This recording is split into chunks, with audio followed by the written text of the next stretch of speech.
Who really designed the first skyscraper? Is it William Le Baron Jenney? Well, not exactly. Let me explain.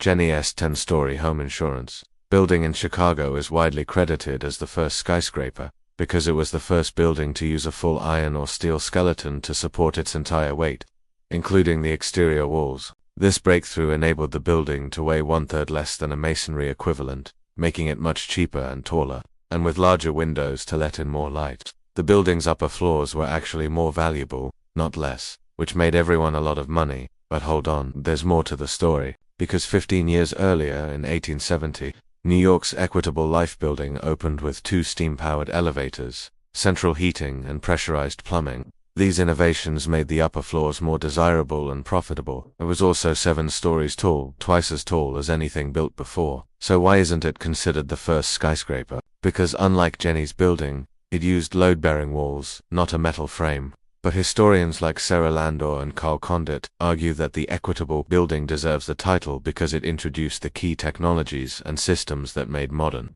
skyscrapers possible, even if it wasn't as tall or as daring as later buildings. Most experts, however, prioritize structural innovation over technological improvements when defining the skyscraper. So for now, textbooks still hail Jenney's building as the first, but the story gets even more complicated when we consider that as early as 1797, English engineer John Ditherington built the world's first iron-framed building, the Ditherington Flax Mill. He essentially invented the skyscraper, but did UNT build a very tall or practical building? Because it only had 2 stories and lacked elevators. Then in the 1870s, French architect Viollet-le-Duc wrote about metal frames and curtain walls, inspiring later builders, but he never actually built one himself. In reality, skyscrapers emerged from the collective genius of hundreds of engineers and architects, each building on the previous one's ideas and innovations. William Jenney's design called for welded joints, but Bethlehem Steel substituted bolted joints, saving time and money.